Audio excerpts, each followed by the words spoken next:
Fresh. Live in the building. Yo, DJ! That's how we do it. You're in the mix. You're in the mix with Not For The Weak Pod. Welcome to commercial-free radio. It's not radio, dumbass. Ladies and gentlemen, let's make some noise.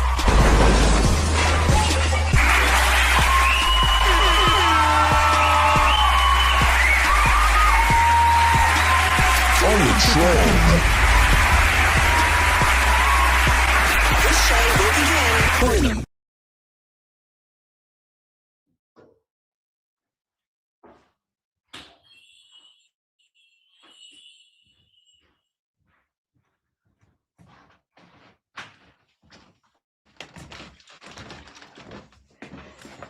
And welcome back to Not For The Week podcast. We podcast about shit throughout the week. I am your host, Bro Lucci.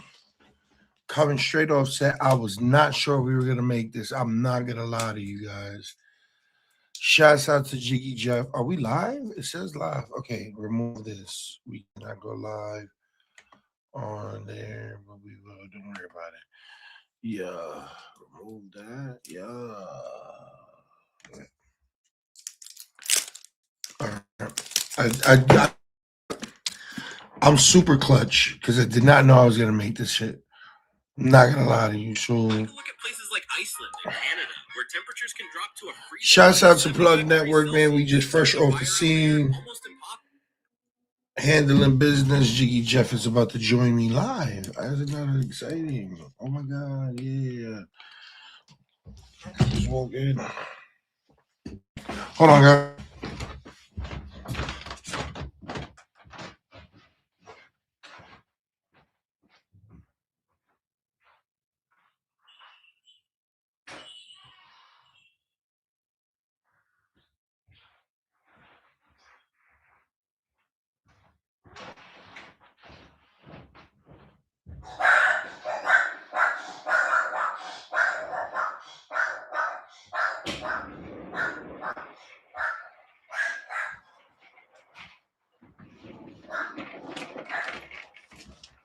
Ain't it crazy?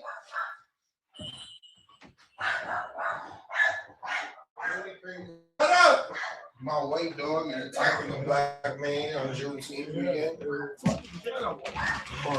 Yeah. How you doing? All good. She was about to attack. Crazy. White dog attacking a black man on Juneteenth. Yeah, you. I hope it's appropriate. I'm sorry. I ain't sure, man. I already know that. We hood. I'm from this world. Yeah, we're live. We're live, guys.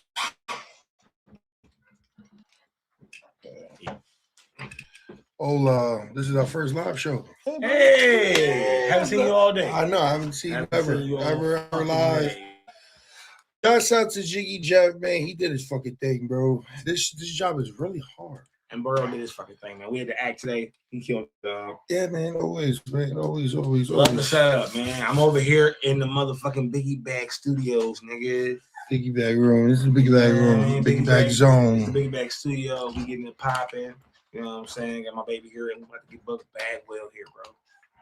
Buff Bagwell. Absolutely. Buff Bagwell is coming through. Legendary.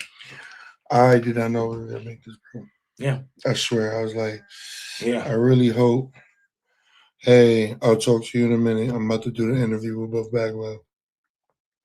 Buff Bagwell. We had a whole sketch comedy show Yeah. all day long, I'll talk to you in a minute. and you know what I mean. All right, my bad. I'm sorry. Thank you. Love you. You know what I mean. Christmas Christ. And so from there, we were just surprised that timing wise we would make it. We did, man. And Burrow did his motherfucking thing. Shout out to June. Shout out to Felix. Shout out to Plug Network. Shout out to Angel. Angel for having us. She did great. And I think we probably one of the funnier skits of the season. See, I told you, man, we keep shooting. You know what I'm saying? He was like, man, we got enough for the first. I'm like, nigga, keep shooting because we don't know.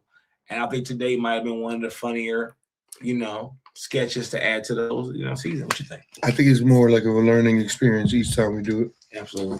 So every time we do it is like because as artists, we know that we could punch, stab, and do all of that. So I think we were trying to make it like as least problematic as possible. Yeah. Where if we just do this, it's creative. We can just be as creative as we want to be. Yeah, it was. So, I like how we also did it today too, where we got the improv shit out first, and then we went back to the script. That was cool instead of doing the opposite way, where you're like, I'm already tired. You know what I'm saying? Yep. So it's pretty cool, man. Good day. Burrow did his thing. Listen, man, y'all niggas don't know. Jonathan is an actor, a thespian now. You must respect. I am a lesbian. He's a thespian and a lesbian, my nigga. And he did his motherfucking thing. How the fuck was Juneteenth? We were off yesterday, but I wasn't off at fucking FedEx. Yeah. I was mad at some places that I had to deliver because I had to take off their boxes, off their shit, just to scan them, just to say, hey, it's Juneteenth, and they're not at work, but I am. My girl works for Capital One, and she had to work half a day. It was like, you niggers get half a day. So it's not Capital One. You didn't get the whole day. You get a little bit of the, you know what I mean? I hate Capital One. I'm not gonna lie. They like, it makes no sense. I'm gonna have to figure it out. Hey man, trust me, I find it out every day when I'm hearing these motherfucking calls. Yeah, it makes no fucking sense. It's a hard thing. Credit is a hard thing to grasp for a lot of niggas. Yo, I feel bad, brother. I mean, bro, like, because it's important though. It's very important because I rather spend these niggas money than my own. Niggas want that same thing. They just don't understand like paying it back. You're like, huh? Wait, hold on. Huh? See, that's what fucked all of us up. We thought it was free money. Wait a minute. We thought it was free money. I ain't gotta pay this month because I ain't spend it. Type shit. See, if I was smarter, I would have realized, like, hey. Yeah, see, that's the thing about credit is that you fuck yourself up first, and then you learn about credit. You know what I mean? It's kind of like fucking. You gotta fuck first. You can watch a lot of people fuck, but until you fuck, you won't know how to fuck. You know what? That's a fucking fact. Because when Tom Arnold told me I was like not groomed and not sitting the right way, I've been looking at this shit. I do got beautiful eyes. You do, bro. That's what the thing about acting is. It is all about the eyes. A lot of people don't know. That's what I got. I learned that whole trick. I was like, oh, these niggas, you got like practice not blinking, all type of shit. Right. That's yeah. For a reason, because like, oh, it's about your eyes. So if your eyes look believable, you have a nice set of eyes. Oh yeah. The camera loves you. That whole interview. So shout out to Tom Arnold from it's constructive criticism. Yeah. He's a comedian, so he's gotta sound funny, but overall it's constructive. Shouts out to the whole pod stars because they've been fabulous. Like the rapper.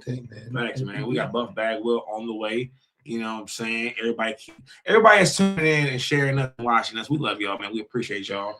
And you know what I'm saying? We're gonna keep bringing you all this fire, man. They've been saying I neglect the comments. Neglect the comments. I neglect the comments. Fuck the comments. No, not our comments, but fuck. I mean, bullshit. It's all the comments. Right. Nah, for real. Listen, it's so hard, bro. Pause. Like it's so difficult to like read the comments in the middle of like content. Very soon we'll have a moderator, guys.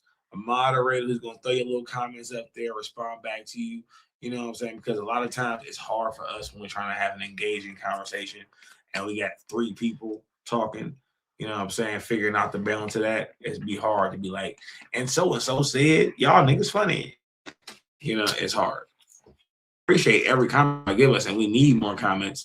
So don't think we're ignoring. When we see it, we got to keep talking because otherwise, you know. Was you a WCW nigga or was you a WWF? Let's talk about it. I was a WCW nigga, bro. It was weird. I'm in the South, up in Louisiana. You know what I'm saying? Ted Turner was in Atlanta, my nigga.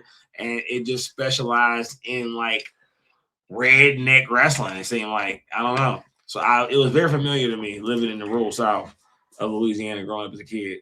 And Buff Bagwell, bro, was one of my favorites, dog. Like as a chubby kid growing up, there were certain wrestlers that I used to get my physique right. And Buff Bagwell, Lex Luger, Chris Benoit, like there's a bunch of niggas from WCW that was like these niggas, they yoked up like it's like a natural yoke. It wasn't like, wasn't like no weird like all right, he's 6'9", 300 pounds, like you know what I mean? Yeah. It was like these niggas about 5'8", and they yoked the fuck up. So Perry Saturn, another one, you know what I'm saying? He was yoked, bro. They was all yoked up. So as a little chubby kid growing up, and you have like.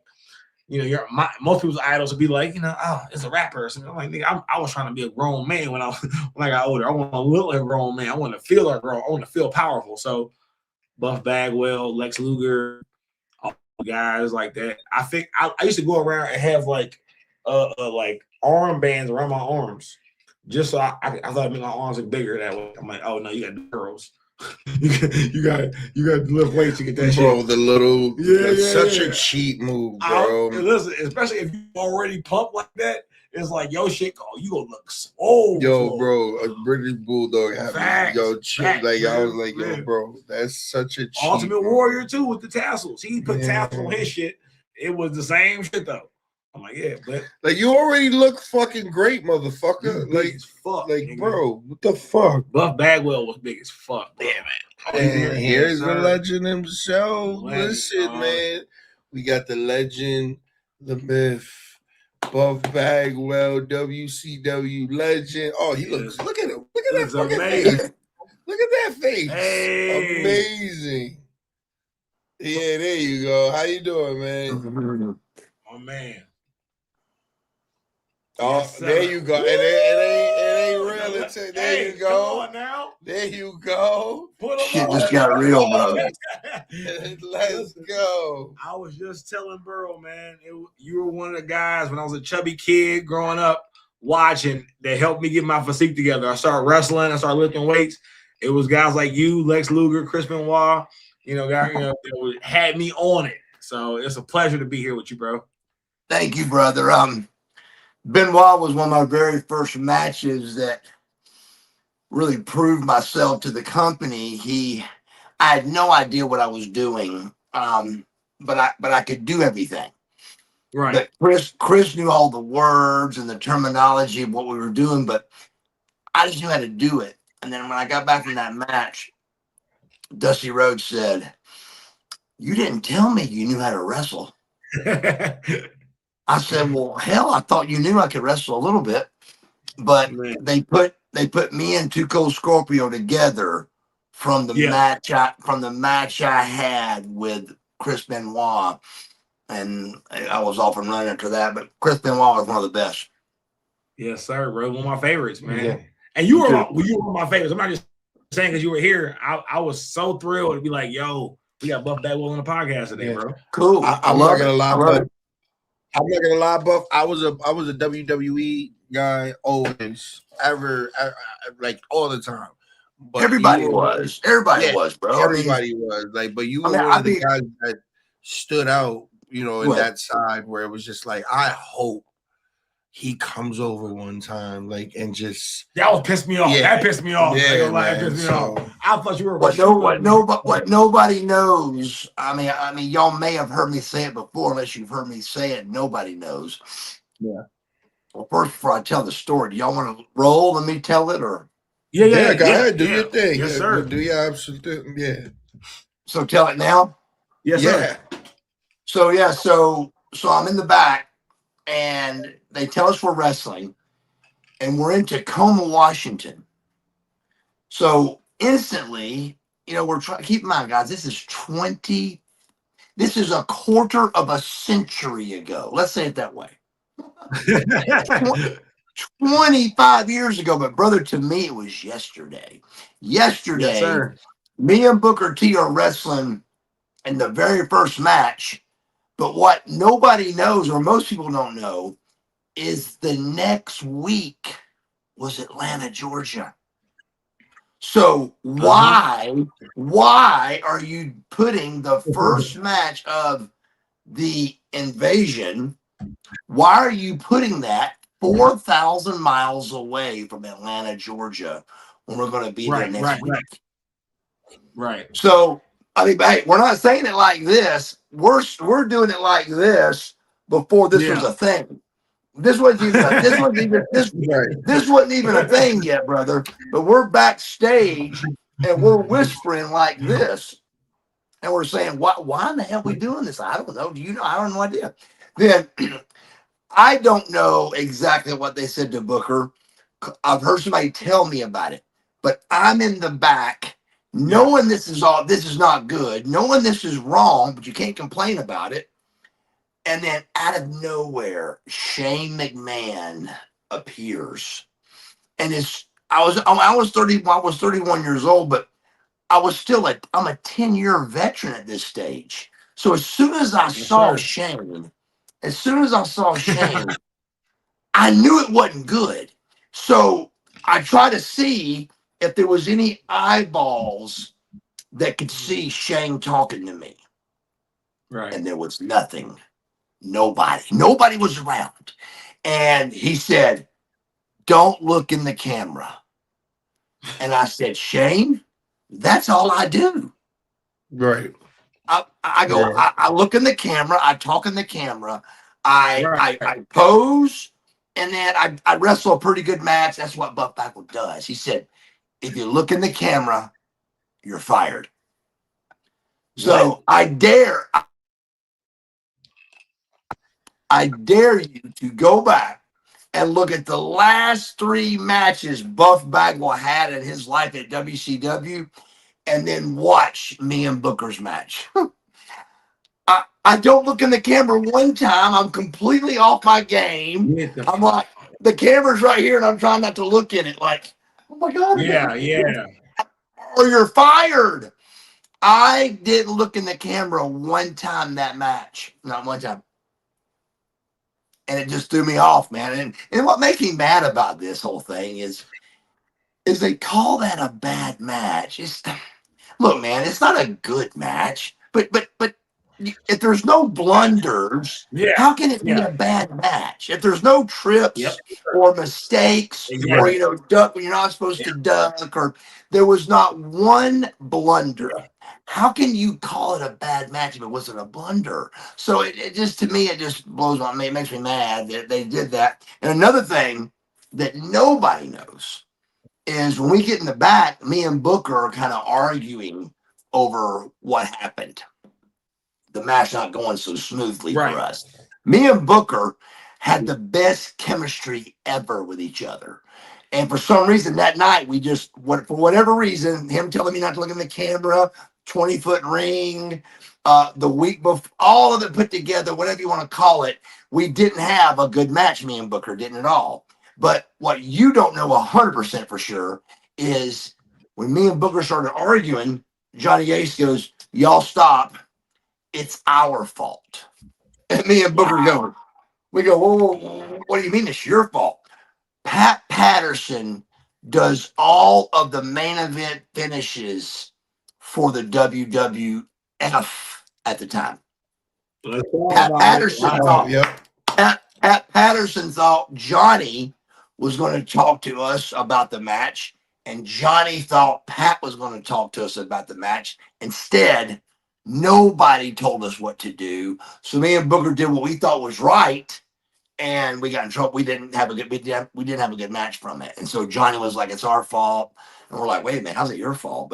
But just the whole thing, dude, was and I've heard Booker say on some kind of, I didn't hear it, somebody told me that they told him the same thing, like, get in the ring, don't shake hands. Then you got Stacy Keibler, for the first time ever, bring us to the ring. And you got Arn Anderson and Scott Hudson as the ring announcers. It was set up for failure, bro. Yeah. Why do you think so? I don't know. It was the Sabotage, man. He wasn't one of the original boys. Like, it was just like, I don't know. Like, it was just like, because you literally could have just stood home and got paid, right? Like, did you fall into that contract? No. So what I did, out of 11 years of great luck for Marcus Alexander Bagwell, the 3-year deal I signed ended within a few months of them taking over. So I called my agent. I had Brad Small as my agent, and he's still got a couple of guys. And I said, "Brad, I got an idea." He said, "What?" I go, "Let's lose the 60 or 80 grand it is they owe me, and let's join right now." I said, "Dude, Buff Bagwell's going to make millions in this company." I said, "Who cares about 60 grand? It was like 68,000 or something for 2 months, 2 or 3 months. And I said, just let's, who cares?" So he goes, "Mark, that's the best idea I've ever heard." He calls him up, makes the deal. I go in making losing 70-something, 68, 69, $70,000 roughly. Crazy. To join the team and show them I'm all on board. Right. And so I did everything I could right. And I didn't hear, but when Vince said the 5 names that night, I was one of the 5. And remember the very first night when he named the names off? And, yes, sir. Yes, sir. And I don't know Vince, but people that do, like Lex Luger, called me personally and said, brother, let me tell you something. For Vince McMahon to say your name, you're in. And I was like, don't say that, brother. You don't. Yeah. But he did know. He knew Vince. He worked for Vince. He knew him. Right. But so for him to go, here's what I need to know. What happened from him saying Buff Bagwell's name out of the top 5 guys at WCW to sabotaging the whole thing and me getting the blame for all of it going down? I don't know. It's just very, very strange. It made so much sense for you to be around with the guys because, like, you seem like a Vince guy. Your body, like, was Vince McMahon. Like, you had a lot of Vince appeal. Yeah, like you scream Vince McMahon guy. Like, so it just didn't make sense where it's like they sabotage you to the point that they. It was weird, brother. It was a rough 20 years after that, bro. That's what I was about to ask you. Literally, what's something people warned you about in your 20 years that you thought was bullshit but turned out to be true? Somebody that, like, in the 20s, somebody that said something? Like, in your 20 years, what have you, like, found out to be something that has actually been true? You thought it was bullshit when they gave you a warning, but then you found out later this thing actually is true in the business. Like, if you probably looked in that camera and did Buff Bagwell, you probably would have been like champion of the fucking world. So perfect example. That's just it. I did everything right. Who in their right mind? I mean, what troublemaker is not going to look in the camera when that's what you do? But I did what I was supposed to. I did what they told me. And I still got in trouble. And listen to me, brother. Nobody goes from main event to fired in a week. Nobody. Yeah, but I did. Yes, sir. And I did that without seeing one person. I wrestled in Tacoma, and I didn't see one person from that show to Monday night in Atlanta, and I got released. I didn't get fired. They called it released, and I raised my hand. I said, what is the difference of being released and being fired? And they had an answer, and they had one fast. They said, if we release you, we can bring you back in 30 days. And only 3 months. And if we fire you, we can't. And I said to myself, and I got milliseconds to think about this. I went, they didn't answer the question. But I heard, thanks. So you think you got a chance? Bring you back in 3 months. I heard some positivity in there. And what you just said a minute ago really made me think. I banked on, let me say something. I needed to be warned. I was a raging drug addict. I was a pill popping freak, but I was in incredible shape, so nobody really knew it yet. I needed to be warned, but I banked on that. I banked on getting warned. How can you possibly fire Buff Bagwell? How? But you can warn him for sure.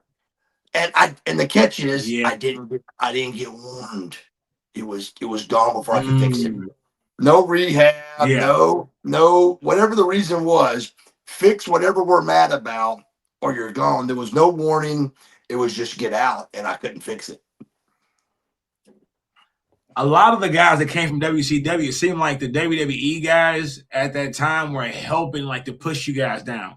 Like, it seemed like it was like, because only a select few were taken. The Eddie Guerreros, the Christian Wilds, the Booker T's, but like the rest of them really got like like shit, like it was just terrible. It was like a mockery. It was like they brought you guys in there to make fun of you, damn near. It was embarrassing. Like I was mad. I hate it. I was a Ted Turner. I hate it because you had so many fucking storylines you could have made epic, and even with the roster you guys had, they could have did something, but it was more of like just I don't know. You know what I mean? Dude, just think about it.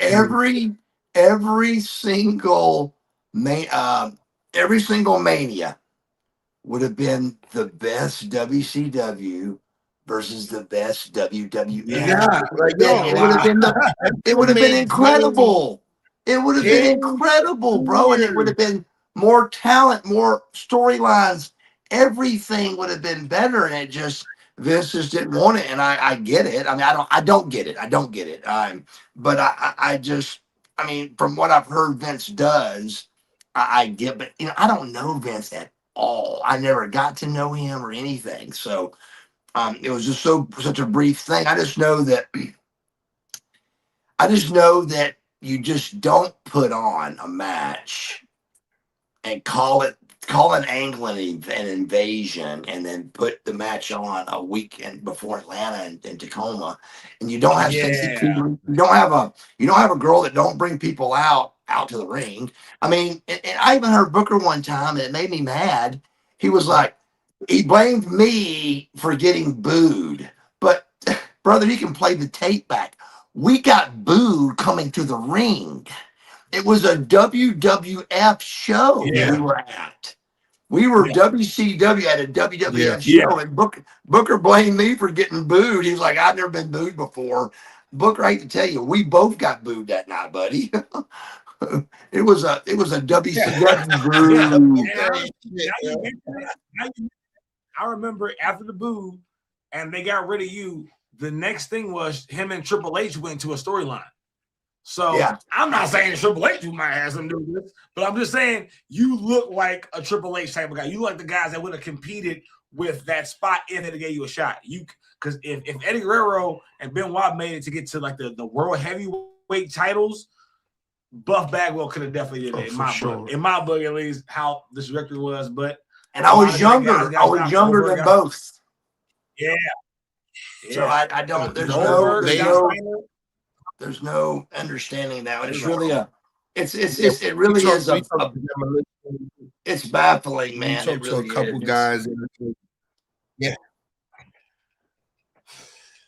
Yeah, well, I want to. All right, so I want to bring it all the way back. Right, we're gonna go.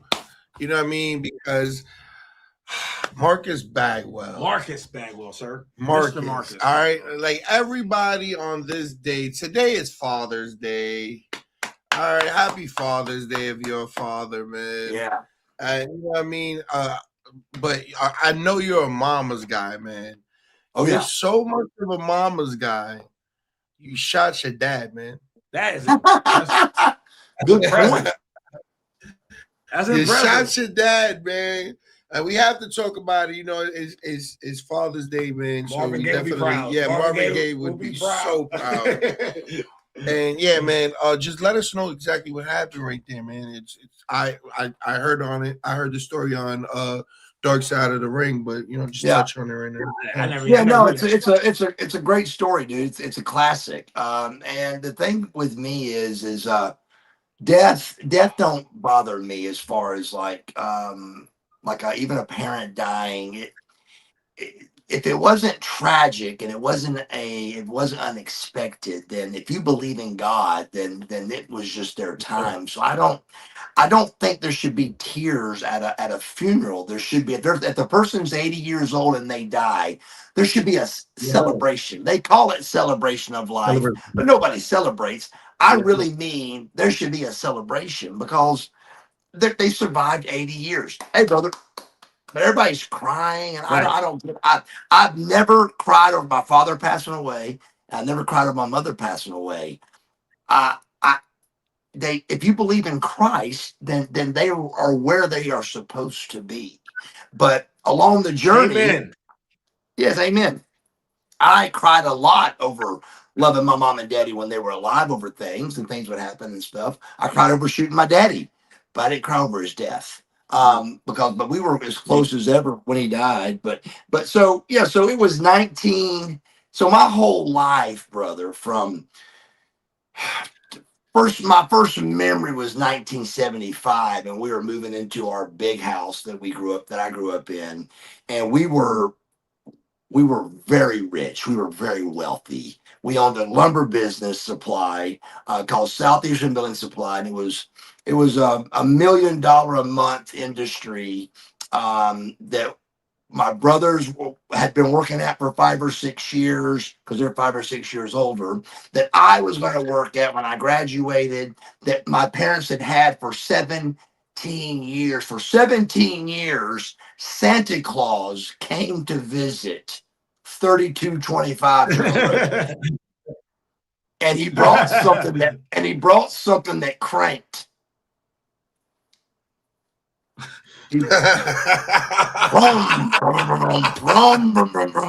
Something cranked that he brought every year.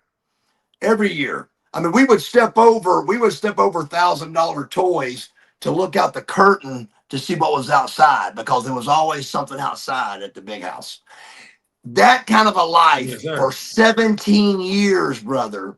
But at the end, my dad got caught cheating on my mom with a 14-year-long relationship.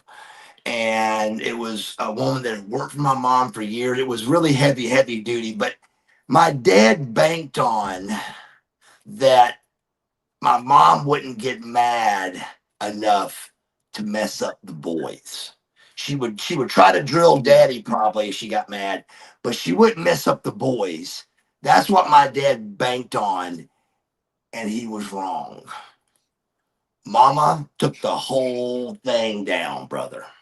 And when she realized, I was there the day that she realized what she had done, and she brought it into my father, and my father put his glasses on, and he flipped a page. He flipped another page like that. He flipped another page, and he said, close the doors. And she was like, no, Steve, I can save it. I swear I can save it. So he put everything in, all his race cars and the house. And we had, brother, I had a batting cage in my backyard. We had tennis courts. Well, we were the Trumps. We were Trumps. I mean, we were loaded. And it was, man. And it was gone. It was going away, no doubt about it, gone. And my dad flipped. No drugs, no alcohol. No drugs or alcohol involved here. Just a grown man, a millionaire, losing it all. And one day they were fighting. So I went downstairs and broke them up. And when I did, I overpowered my father. Not really meaning to, just getting my dad off my mom. And when I did, I just kind of threw him. And as soon as our eyes met, I could see he was like, whoa. And I could feel embarrassment for him, that I kind of tossed him. And you think you Peanut Charlie now, huh, motherfucker? Huh? Yeah, for that 17 years of my life, there were 2 to 3 pistols on top of my father's refrigerator. We were gun people. I had a .45 automatic that hung from my bedpost. I had gun cases in my room. We were deer hunters. We were pistol. We were a gun family. We had a gun father. So we were a gun family. We loved guns. We loved hunting. We were gun people for sure. And so we all carried. At 16 years old, I carried a gun in my Jeep with me to school. That's the way our father kind of raised us. I mean, he didn't tell me to do it. That's just how we felt we should be. We had guns, and nobody messed with us, you know. Yeah. And so during that, all of the guns and everything like that, I'd pull my dad off. He bolts to the kitchen. Refrigerator pulls a gun on me. It's the only thing they got wrong in Dark Side was they said it happened outside. The gunshot happened outside, but they got the little kitchen part wrong. It's the only thing they got wrong. But He gets the gun off the refrigerator, pulls the gun on me, and I said, and I'm flipped too. He's been being real mean for a couple of months. All this just didn't happen one day. It was fighting and arguing and going broke for 2 or 3 months. Yeah, you lost everything. Yeah. And so the brothers were mad, everybody's mad, we're all going broke. What do we do? What do we do? All that. And I said, Dad, you're gonna kill one of us and you're gonna go to prison. I said, just put the gun down, man. And he's like, no, man, no. He goes, shut up, shut up. And I'm like, Dick. And right there at that junction, ding dong at the door. And I'm like, who the hell is that? So it was, my memory is like unbelievably good. It was a guy from Summit Cable, our cable company, back in the day of cable, was Summit Cable. Yeah. And he was coming to fix something. I don't know what, but a Summit Cable guy was at the door, and Mom goes outside to talk to him to whatever. And when she goes to go outside, my dad pushes the back of her head to get outside. And I go after him. But when I do, he pulls his gun back on me. He goes, oh, come on. I go, come on, big man. Come on, big man. And I said, come on, Dad. It's ridiculous. What are you doing? So he goes, get outside and get all the keys out of the car. Nobody's leaving. So I listen to him at gunpoint. So I walk outside. Mom's talking to the Summit Cable guy. And I remember, if you could find that guy today, he would tell you that when I walked past them, I said, I'm going to kill him one day. But I just was kind of talking. I wasn't really meaning that, I don't think. Yeah. So I pass him to go get all the keys out of the cars. When I do that, I see Mom's trying to leave, but Dad's kind of got her blocked in. So she's going, trying to get around this car to leave. My father comes out of the house, boom, boom, boom, shoots the tires out of the car. And I see the Summit Cable guy watching. But then my dad comes over to the car and drags my mother out the window of the car door. And when I see the Summit Cable guy see my dad do that to my mom, I think if I've never asked a doctor this, but if I ask a doctor this, it would have to have a name. But with no alcohol and no drugs, I black out. Yeah. Over some kind of embarrassment, mad, anger. I don't know what it was I blacked out for. But then reason I told you the story about the 3 guns on the refrigerarer is because when I go back inside, blacked out, I run right past 2 guns on a refrigerator that I could have grabbed real fast. But I go to the closet where those other guns are, grab one of those, and come all the way back to our big old house, all the way back to the front of the house. He's outside of his truck that my mom was trying to get around. Now there's nothing in between because my mom's in the yard with the tires shot out. And there was bushes in front of me and my gun's down below. And I said, hey, you want to pop some caps, motherfucker? And he's got his hand on the door. He's got his hands on the door like this, like his hand. And I pulled the gun up to shoot. And when I did, I mean, like super duper slow motion. My mind goes, blow the windshield out and just make a big thing out of this. Boom. Yeah. Right. Blow the windshield out and make a big thing about this. Boom. I missed the windshield twice. And he said, then the brain said, kill him. And I put it on him. Boom. The next time me and my father fully talked about this was a year later, and he thought I had squeezed off my 45 automatic because they were so fast. Boom, boom, boom, boom, boom. But to me, it was what I told you. It was windshield, no, kill him. It was like a minute-long thing.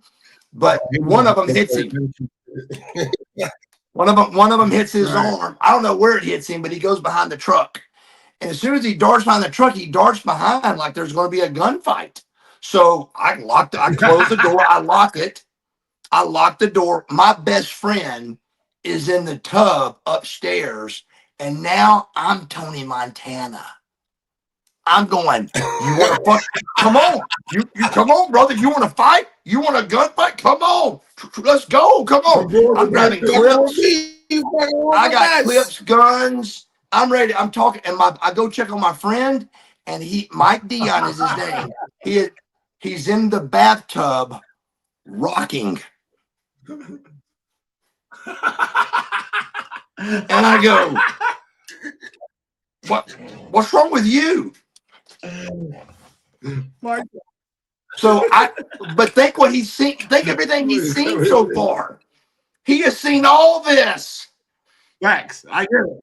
So I go downstairs. It's hilariously traumatic. So I go downstairs, and somebody's knocking at the door because I locked it. And you can go like this. You can go like this with the curtain.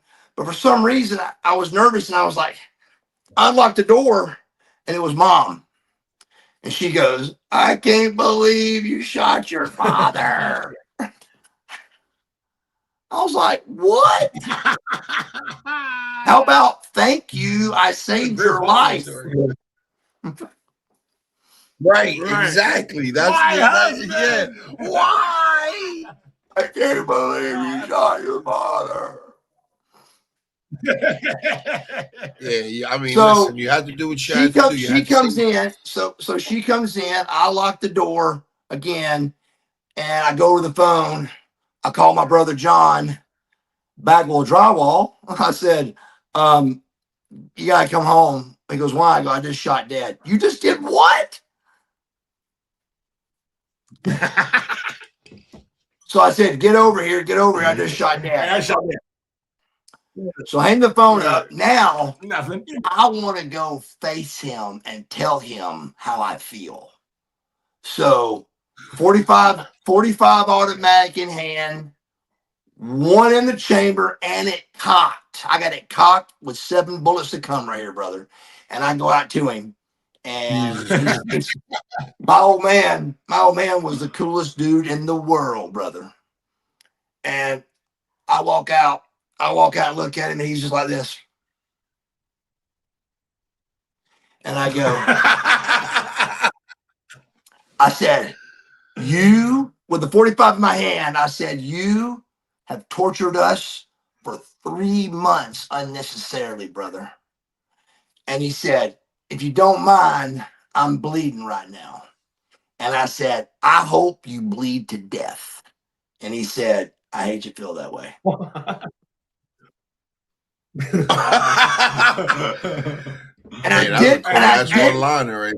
I didn't want to cry, but I did, and I didn't want to. I cried a little bit. Then I went back inside, went up to the top of the steps, and listened. My brothers showed up, and Cobb County Police shows up, and I'm listening, and they're all talking. They're talking about what's happening, and my dad said, "Well, I was cleaning one of my guns, and my gun went off."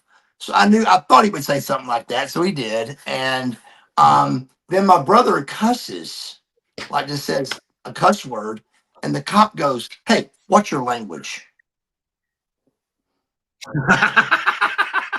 After everything that happened, watch it. Yeah, and my brother goes, "What did you say? You?" He said, "What did you say, you pig?" Oh shit.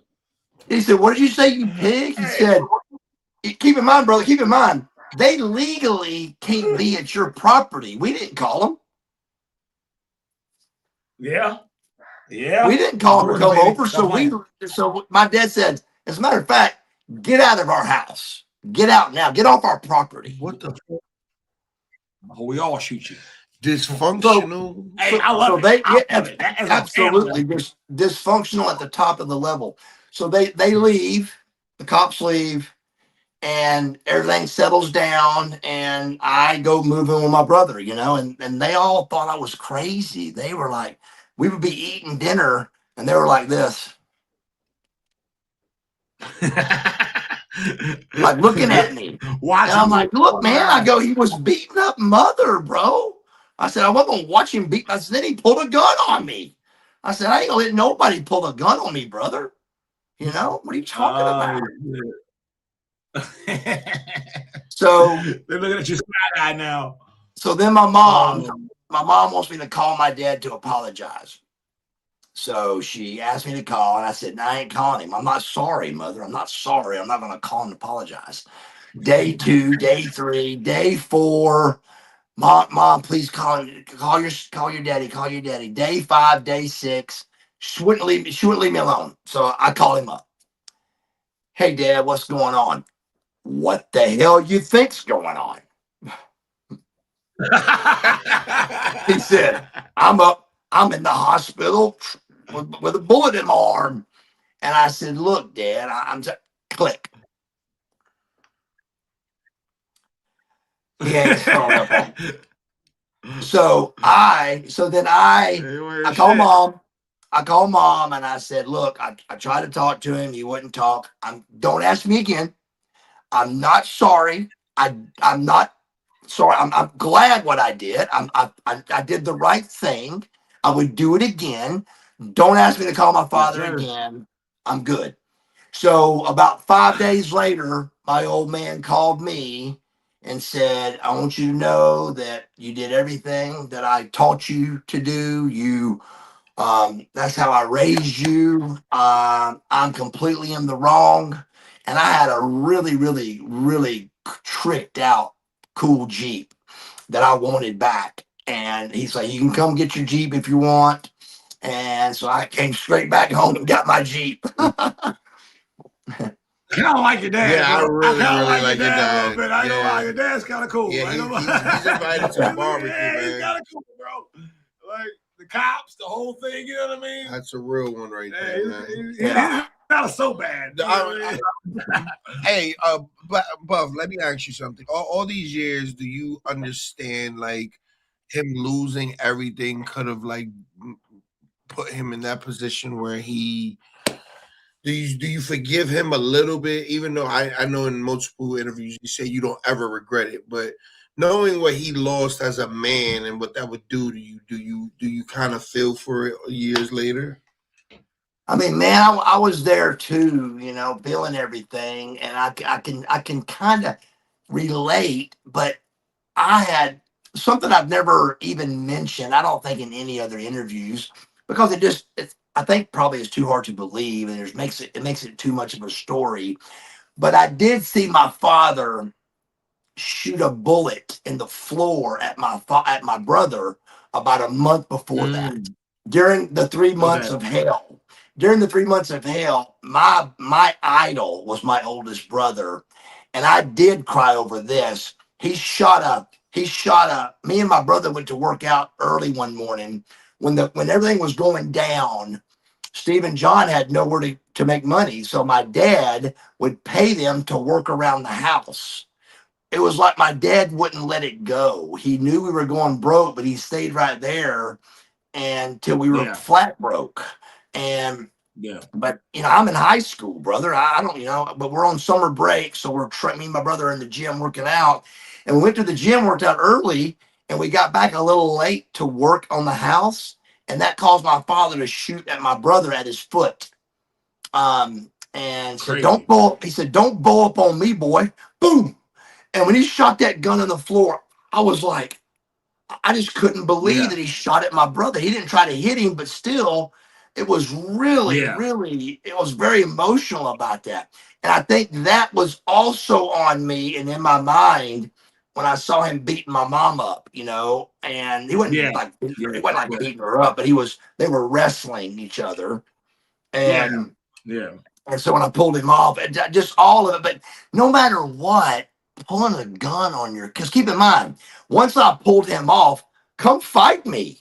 Let's fight. Yeah. Why'd you go get a gun? I mean, I'm not sure I'm not sure I could have took my old man. I don't know, but my old man was tough. Yeah. So come fight me. Yeah. I can understand that, but to go get a gun, it's like, wow, brother. Whoa.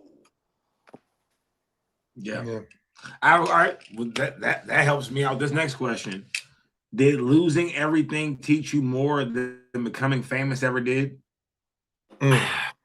It taught me nothing.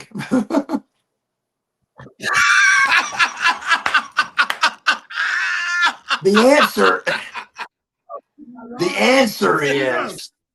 answer is you would think if I saw a father be a millionaire and go broke, you don't want to do the same things. But I wasn't a millionaire by no means. And the reason I have no regrets with my complete wonderful, wonderful career, I have no regrets because I didn't make big enough money for long enough to have a regret. Yeah.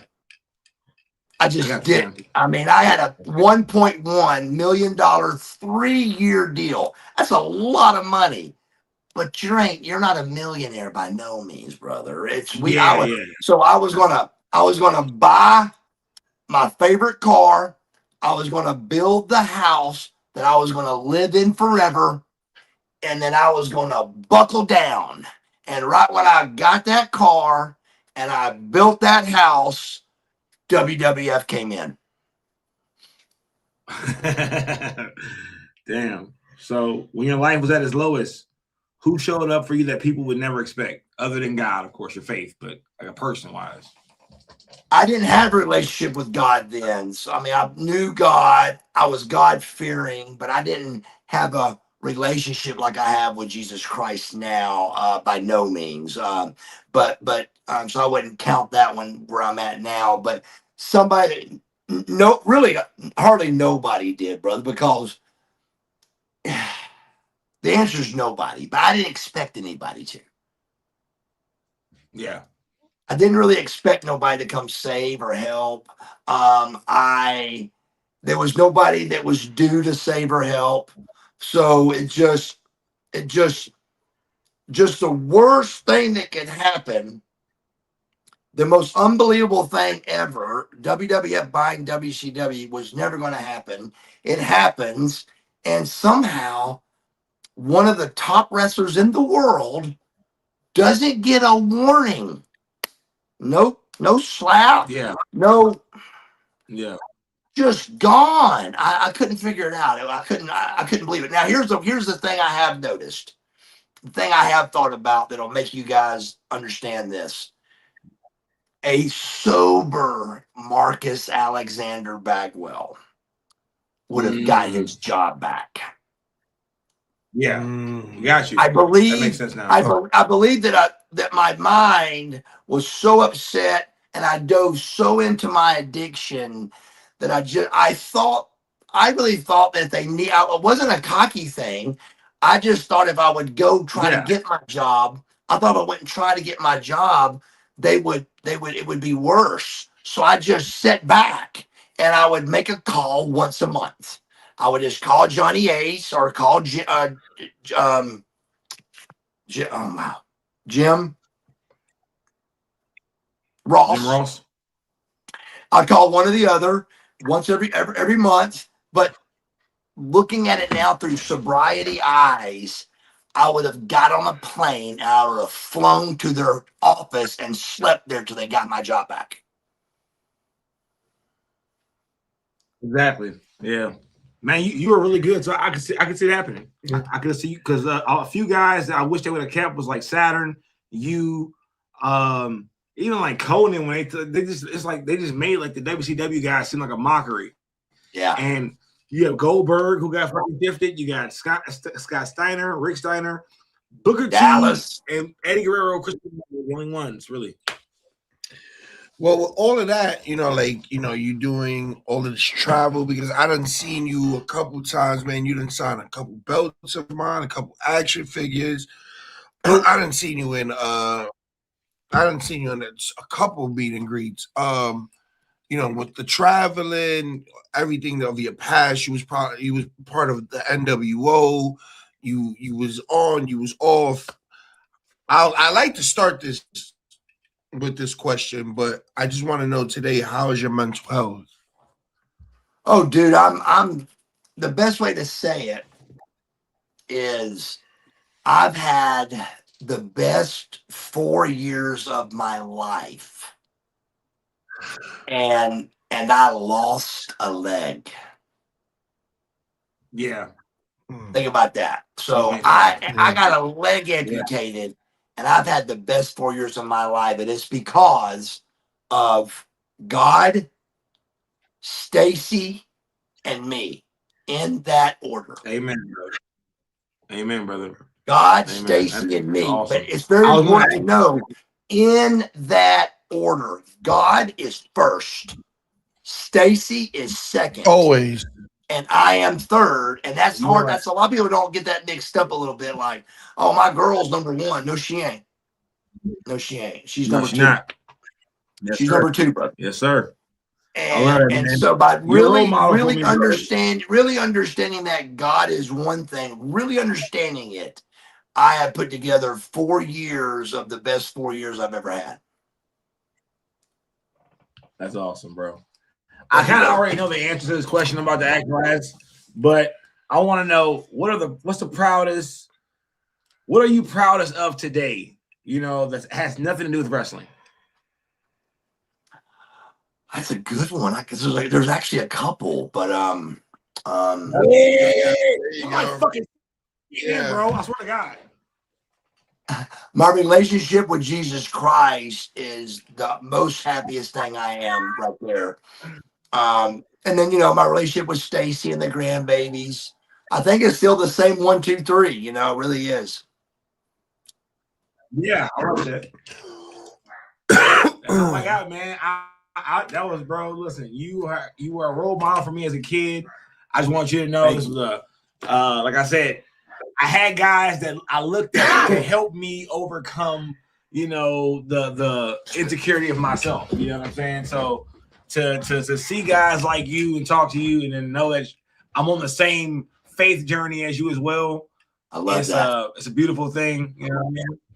A brother in Christ for sure. You know what I mean? So that's all I got aspect wise. I got to ask one more question while he's he's out until he comes back. But last thing I'm gonna ask is what's a lesson you learned the hard way that you wish every young man could learn the easy way?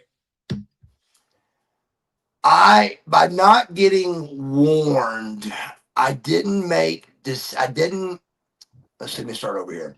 I waited to fix something that I knew was wrong with me until it was too late. And I wish somebody would have said, or I would have said, Mark, you need to go to them and tell them you've got a pill problem and you need to, and they'll work with you. I really thought it would get me fired. So I was just going to try to hope I would fool them. And then when I got warned, I would then go get it fixed. Because how can you possibly fire Buff Bagwell without a warning? But I was wrong. Yeah. So I would say, don't wait to fix something. Don't procrastinate. It wasn't really procrastination. It was, I was scared to get fired. So, but next time, if I had a chance, I would tell people, do not wait when you know something is wrong that is holding you back from being the best you. Go fix it now. Go fix it right now. Because if you wait, it could be something happen worse. And that's what happened to me. That's amazing, bro. That is. It's a great message too. Because thank you, brother. People go through something every day that could always, use that wisdom. Because I'm going through something that I needed those words right now. Yeah, bro. So. Like a lot of times, I'm a suppressor too, man. I suppress a lot of shit that I go through and what I'm dealing with. And I'm gonna give you boys something that you may have heard, and you may think you're doing it, but I'm willing to bet that you're not doing it properly because I catch myself not doing it properly. And that is, you got to take this to the 10 millionth degree. Worry about nothing and pray about everything. Everything. Now listen to me. It sounds easy. It sounds easy. But see, I used to think, why would you pray about that? I mean, God don't want you to bother him. Yes, he does. Yes, he does. He does want to know. He wants to hear. He wants to know. So I literally, if you start worrying about something starting today, if you worry about it the second time, stop and pray about that. And keep praying about it. And you will see it will go away.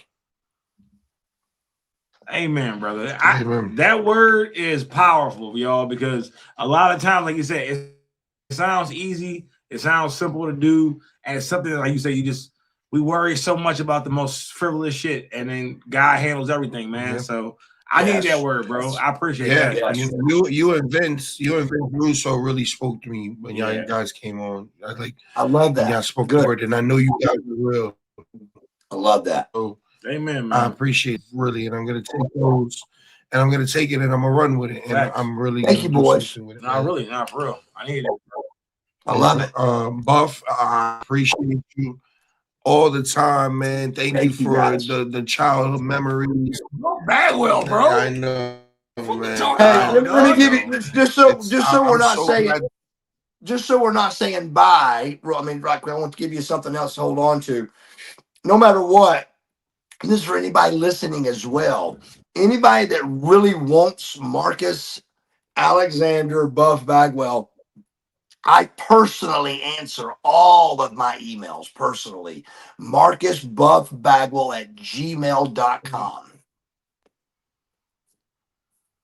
There you go. I will email your ass, bro. You're the wrong guy now, bro. I personally answer all mine, all of them. That's awesome, man. I know you travel, Buff, and we actually we're actors, and like we're businessmen and stuff like that. We would love to book you into like doing something, on camera with us. Like we do like a sketch comedy. We do interviews, interviews, everything. Yeah, you know what I mean? But when you want me, when you want me, I just turned 4 months, and look, when you want me, baby, I got you, y'all. Come on, Arnold. We're gonna try and get Tom Arnold in here. So everything is all safe. We got the nice little setup, the hotels. We could compensate the whole situation. So we definitely will get in touch with you and have you on, on set with us, man. We got security for you, everything, man. So let me tell you something. I really mean this when I say this. I really do. My story, let me say it a different way. I've seen lesser interesting stories than mine be movies. Let me say it that. Facts. Yeah. Yes. I've seen a lesser story. I've seen a lesser story than Marcus Alexander Bagwell's be a movie, and a good one. Bro, I can help you write it. I'll help you write it. Like, I'll be like, I swear to God, this man is amazing. We'll have to film it. I'll just have a pleasure to help you write. Who shoots their old man, and the old man talks about it on Dark Side of the Ring? Listen. Let's be real. Can we be real quick? Was that not the best episode of the whole fucking Dark Side? The whole Dark Side. Listen to me. I'm not saying this because it's me. I'm being honest from my heart. I really believe. I don't think it was a dark episode. It wasn't dark. I think it was the best one I've ever seen, though. It was a great story. It was. I mean, who's a gigolo? Who's it's crazy. It's stupid. I'm not bragging about it. It's embarrassing. It's stupid. It's embarrassing. I'm humiliated about it. But it's a story that would make a good movie. It's a great story. I've heard some shit on the dark side, and it made me sick. With Jake's story, the Ultimate War story. Ultimate Warrior story was crazy. It's a couple of them. Even Jimmy Snuka. Yeah, like when I was listening, I watched yours a couple. Actually, I did the recap and watching it back, and it's just like yours was the best one. Just like you said, the whole story of you just being a gigolo. There's so much that we could just attack and talk about and just go. I didn't know that was real. I didn't know that was real. I'm like, that's real. I didn't know him. Like I said, I'm humiliated. I'm humiliated about it, honestly. But it's a good story for a movie. I really believe that. Exactly. I'm gonna say you lived a lot of lives. Wow, I was surprised. I was like, this man lived like 5 lives. Yes. No, I mean, and you lived like some of the best. Like you was part of the NWO. Like you was dating women. Like you had some of wrestling's top women as your valets and stuff like that. You know what I mean? Like you was part of some of the best tag teams.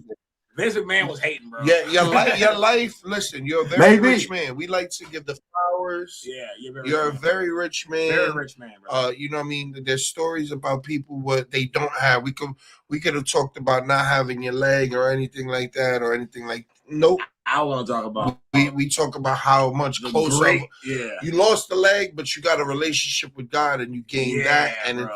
and absolutely. Listen, you're more powerful than even my girl.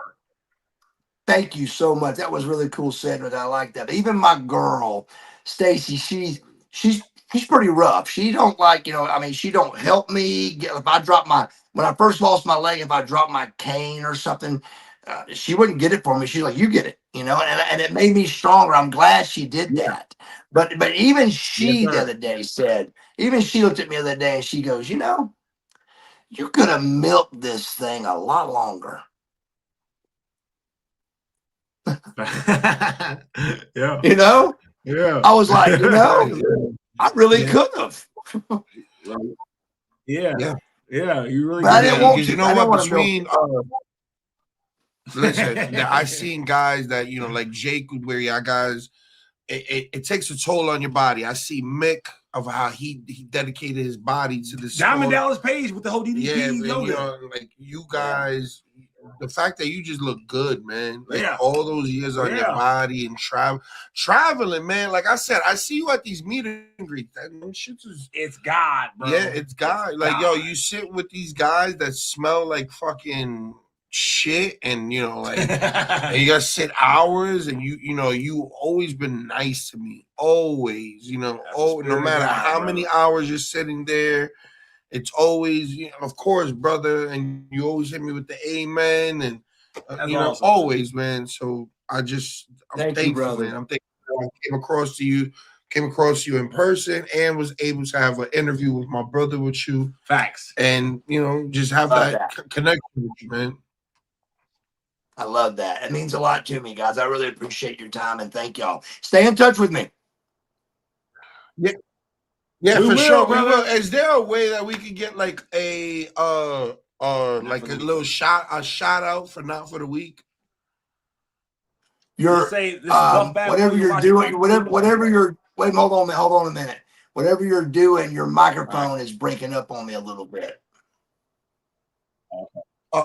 Can you hear me? Yeah, if you could just say, this is Buff Bagwell. And you're watching Not for the Week. That's cool. Let's see. Is it called Watching Out for the Week? No, Not for the Week. It's called Not for the Week. There you go. Not the week. Not for the week. Not for the week. Like not for the week. You're watching. Yep. You're watching Not for the Week podcast. Yeah. Yes, sir. Promo guy. Yeah. Hold on. Promo guys. Hey, the reason I nail all my promos is I print them. I'm gonna tell y'all a little secret. I print them, and I'm looking down here reading them, but I don't act like I'm looking right in the camera. I am Buff. I am the love stuff. this And guy. you are watching not. Are you ready? Oh, I'm sorry. I am You Buff. good? You I were am good. the stuff. Hold on. I am Buff. I am the stuff, and the girls can't get enough. And you're watching what for the week, baby? You're watching not for the week. Ha ha ha! I'm Buff, but they are the stuff. Check it out. Buff Bagwell, ladies and gentlemen, we love you, man. Have a Hey, great real one, quick. man. Hey, one more Happy thing. Father's One more Day. thing. Enjoy. One more thing. I got this new big thing going on. I forgot to talk about it. It's called Kayfabe Kings. This thing is about people go online and they have promo wars with each other, and I'm going to be the judge of it. Go check out Kayfabe Kings, KayFabe, KayfabeKings.com. It's really trying to bring old school wrestling back, but it's by doing interviews against each other, like a promo against each other, and you can do it from different countries, and it comes down and there's going to be belts and everything, and I'm going to be the judge of it. It's called Promo Wars with KayfabeKings.com. We're gonna do it. We're definitely gonna do it. Check it out. I think it's going to be pretty cool.